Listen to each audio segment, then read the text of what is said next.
Mr. Perry was a good father. Although he was stern in his love, he always had his son's best interests at heart. Like any parent, Mr. Perry wanted to provide his son Neil the best future he could. Each of our parents give up a lot of money and time for each of us. Mr. Perry wanted Neil to be set in the best environment in which he could flourish and be successful. Even though Mr. Perry seems like he doesn't want Neil to have a good life, he is looking out for him in the long run. Understand? Father, I wasn't deceiving After you. you finish medical school and you're on your own, then you can do as you damn well please. But until then, you do as I tell you. Is that clear? Yes, sir, I'm sorry. In Into the Wild, Chris McCandless and his father had a relationship like Mr. Perry and Neil. Walt McCandless wanted nothing but the best for Chris, but sometimes showed his affection for his future too strongly. Walt McCandless gave up a lot to give both Chris and Corinne a wealthy lifestyle, as well as an elite education. Walt McCandless offered Chris a new car because he had graduated and wanted him to have something nice and new. This shows how much Walt cared for Chris. Mr. Perry did exactly this for Neil. He sent his son to an elite and prestige school to get an education that boys only dreamed of. Not only did he get an excellent education, but he also learned how to be a gentleman, live on his own, be responsible and independent, and create social bonds. Another reason you can say Mr. Perry was a good father is because he always wanted the best for his son, like trying to send him to Harvard and doing everything he could to get him there.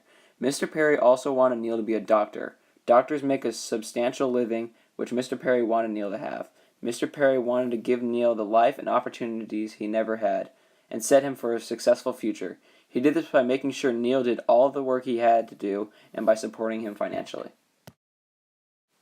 Although Neil really liked acting and being the editor for the school newspaper, his father knew that in the long run neither of those things could help Neil get into Harvard or do anything to help him in the future.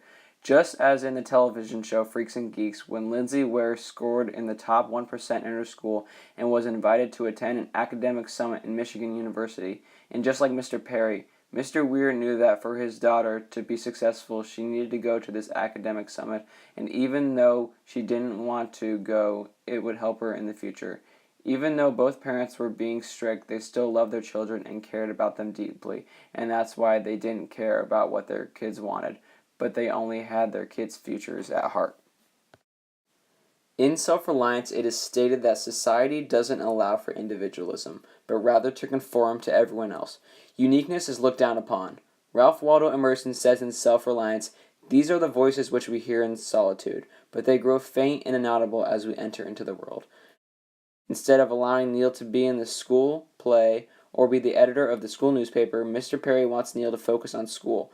Mr. Perry does this because he wants what's best for Neil. This makes Mr. Perry seem like a bad father, but he really isn't. By not allowing Neil to participate in these two activities, he is preventing Neil from being distracted from reaching his success. Mr. Perry wants Neil to reach his fullest potential, and Neil can't do this by participating in these other activities.